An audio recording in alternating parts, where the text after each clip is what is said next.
Hello and welcome to ETX Covered. I'm David Lippman. It may not be the biggest industry in the state, but it is the one most closely associated with Texas and one of the ones hit hardest by the pandemic. The oil and gas industry shed about 30% of its jobs over the last year as people stopped moving around and demand for oil cratered. At one point, crude prices dropped into negative territory because there was so much more supply than demand. Like so many other businesses, the energy sector is trying to find its way back. To talk about what's happening in oil and gas and what the outlook for 2021 holds, we're joined now by Todd Staples, president of the Texas Oil and Gas Association. Todd, good morning, and thanks so much for being with us today. Pleasure to be here. Look forward to the conversation. We're almost a year into this pandemic now, so how do you feel the oil and gas companies in Texas are doing right now?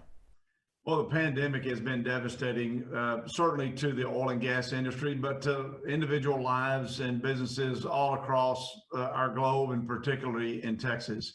The oil and gas industry has suffered significantly, but we think that things are turning around a bit. And it's obviously all contingent upon how many vaccines get administered, how quickly we're able to see the infection rate of the virus go down. But most are indicating that the first and second quarter of this year are certainly going to be better than the first and second of last year. And that by the second half of the year, that hopefully we'll be back to some level of normalcy. The rig count in Texas at the low point was around 100 rigs. Now we're back up to over 180. That's great news in terms of economic activity and seeing the demand for the full supply chain that's necessary to produce the oil and gas that fuels our daily lives. So things are looking better. We're cautiously optimistic because we recognize there are, places around the world that still have to deal with this issue, and this is a global commodity. And we've seen a large growth in exports, growth in exporting crude oil.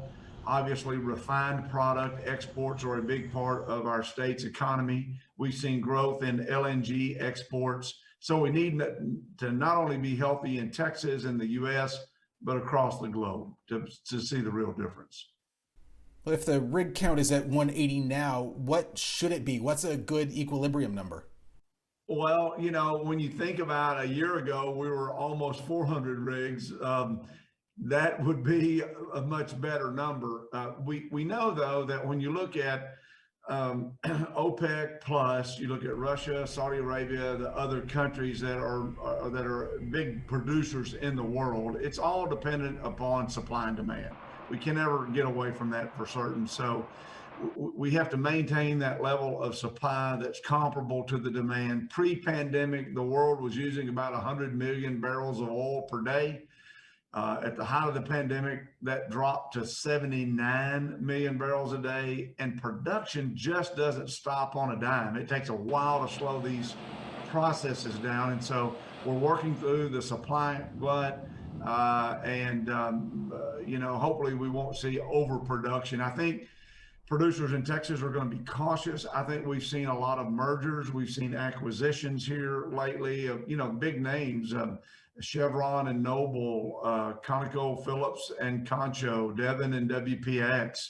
And so there's going to be others that could be occurring as well. We're seeing consolidation in the supply chain of service companies as well. So there's a lot of change. There's a lot of struggle, but we think we're getting stronger by the day. Saudi Arabia recently announced that it would cut production a little bit. Does that help Texas businesses or just lessen the hurt to a degree? I think we saw Texas businesses respond pretty dramatically when the demand for the product is what it was. And so we're glad to see other producers acting responsibly as well. I think we need to let the market dictate what level of production we need to be at. And so far, the market's done a pretty good job of that.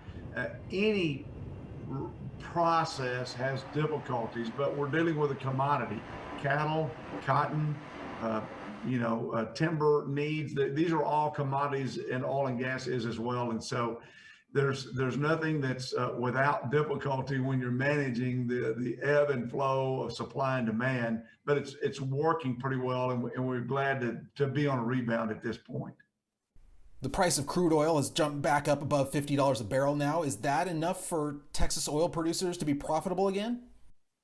The profitability depends upon each different operator, their assets, how far they have to get their product to market. But most analysts indicate in the 50s is a level that companies can survive in. I don't know that you'll see a lot of growth in that price range. And certainly if the price goes up too much and you have supply chasing that, then that gets things out of kilter and we have another downfall. I think what you would see, and it's very important here that this conversation, we recognize that there are concerns about our climate, and oil and gas companies are leading the way, investing in innovation and technology to be responsive to the concerns that have been raised. The higher the price point is, the more cash flow that there is to run their operations, to hire Texans, to put them to work, to pay taxes, and to do the kind of things you have to do. But it also creates revenue to invest in research and development. And I'll tell you, there are pioneering breakthroughs in technology that will enable us to make environmental progress, to deliver products with lower emissions, to focus on things like carbon capture, use, and storage, to invest in leak detection and repair equipment, to use artificial intelligence, drones, to look at operations and to make certain that we're implementing operational best practices. We want clean air, we want clean water, and this industry really is the solution to our energy needs and to our environmental concerns. Our industry actually supports an all of the above energy portfolio. If people and technology advances that makes renewable energy competitive, we're fine with that. We just think consumers need to be king. We need to avoid the mistakes like they've made in California, where their electricity rates have risen 6 times the national average between 2011 and 2019, and their reliability is not good.